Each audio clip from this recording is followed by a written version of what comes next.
As a kid, yeah. All a nigga wanna have was a Burberry scarf and $3 in my pocket.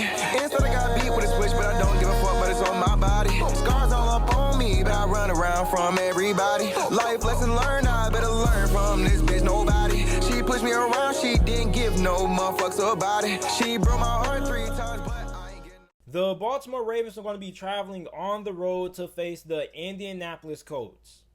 Now, for the Ravens, last week they were defeated 28-24 by the Pittsburgh Steelers, and the Colts smacked the Detroit Lions 41-21.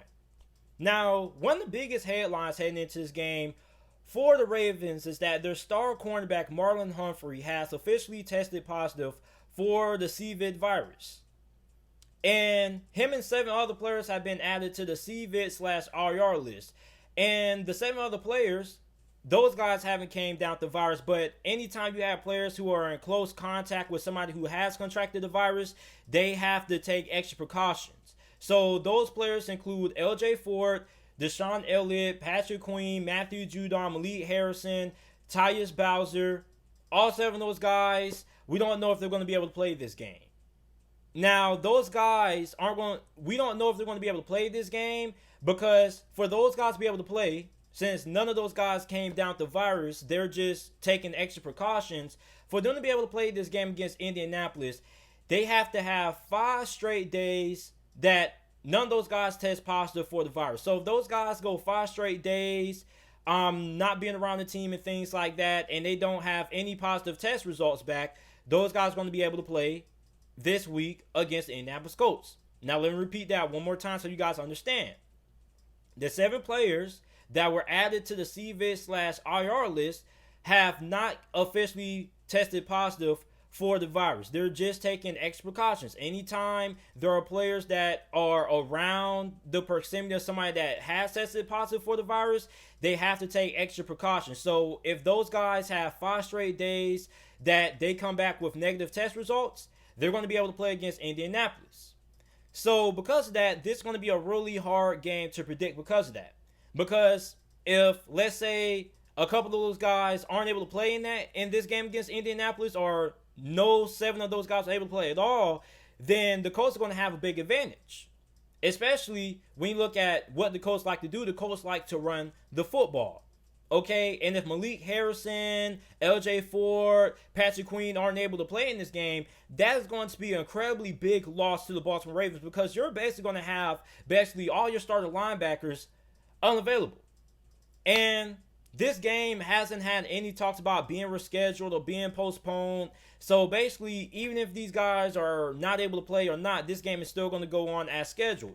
And this isn't the first time that this has happened to a team. Remember a couple of weeks ago when the Las Vegas Raiders had to face the Tampa Bay Buccaneers, and they had an outbreak, and their offensive lineman basically had to do the same thing because they weren't able to play because they were in close contact with somebody who contracted the virus.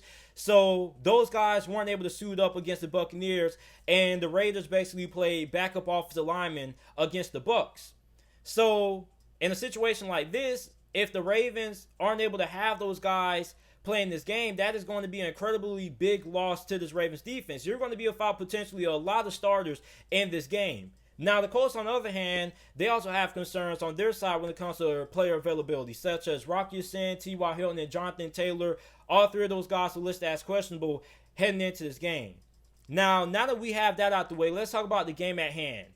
The biggest question for the Ravens, if you are a Ravens fan, is going to be, how is Lamar Jackson going to rebound in this game against the Colts, a team that also has a pretty good defense? Lamar Jackson was 80%, well, pretty much 90% of the reason why the Ravens lost that game last week against Pittsburgh.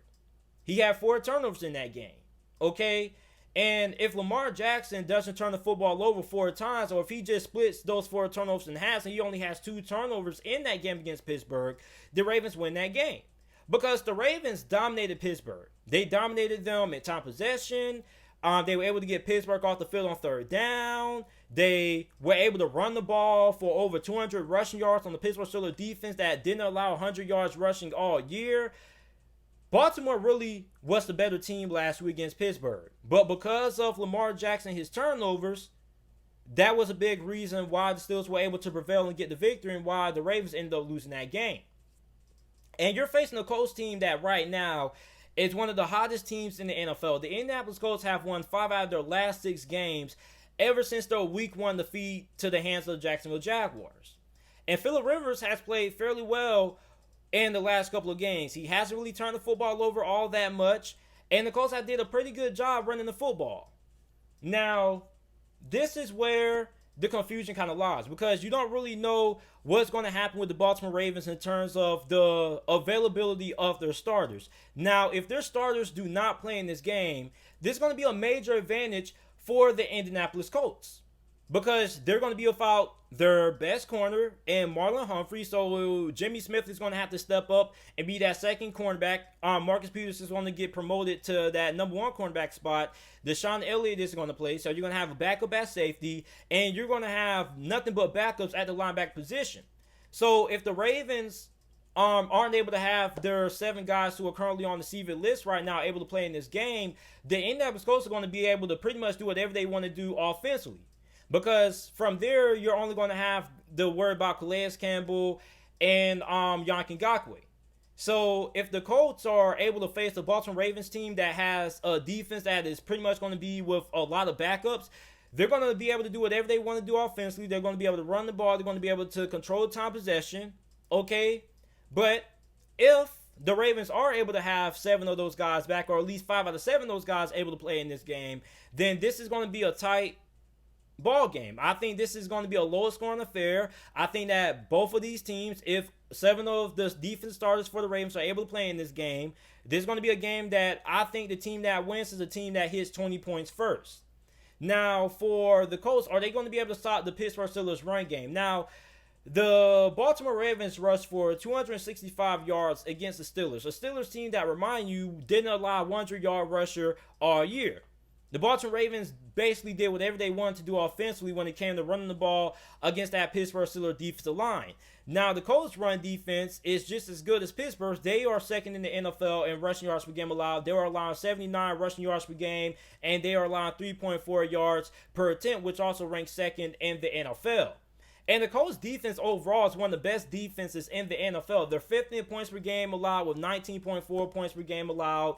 And they're second in the NFL in yards per game allowed with 293. So the Colts, for the second straight week in a row, they're going to be facing, for the Ravens, for the second straight week in a row, they're going to be facing another great defense.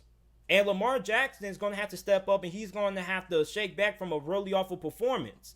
And this is a Colts offense that I have concerns about, okay? And even if the Ravens don't have all of their guys available to play, I'm still have a lot of faith in this Ravens defense. And the reason why I still have faith in the Ravens defense, which may be a surprise to you guys, because a lot of you Colts fans may be like, JT, how are you going to have faith in the Ravens defense that's going to be without 7 of their key players? And I understand that. But one thing that you have to understand is that the Colts, their passing game concerns me.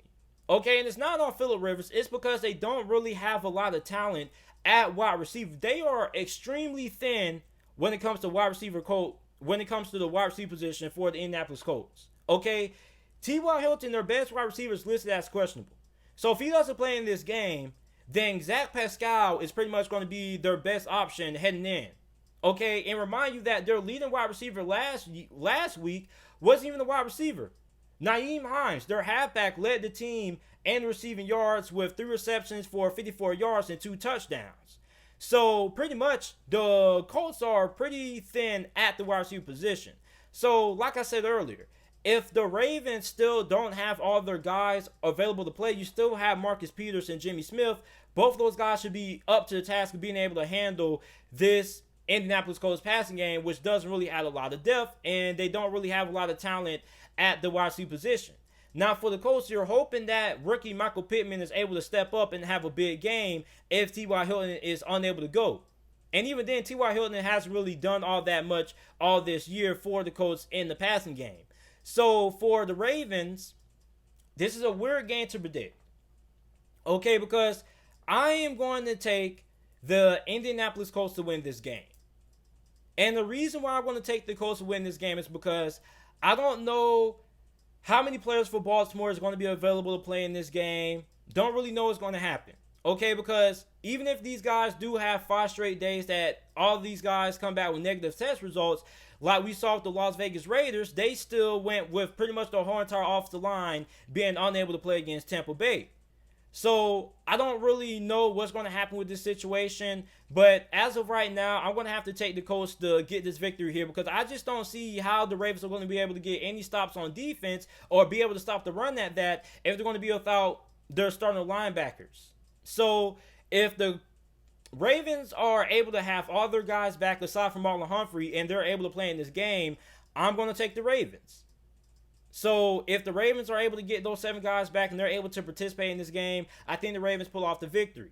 But if not, I think the Colts get the victory. So I have 2 different score predictions. So if the Ravens aren't able to have all their guys back defensively, I'm going to take the Colts to win 24-20. But if the Ravens are able to have the majority of their guys back on defense aside from Marlon Humphrey, I'm going to take the Ravens to win 20-17 is my final score prediction. So I have 2 different final scores in this game. So that's why you see 2 different predictions down there on the little graphic. You see it split in half with the Colts and the Ravens because I have 2 different predictions. Like I said, if Baltimore is able to have pretty much the 7 guys that have been added to the CVID list / IR list due to the close contact protocol, and those guys are able to play Sunday, I think the Ravens are going to be able to win. But if not, and those guys aren't able to suit up, then I think the Colts get the victory.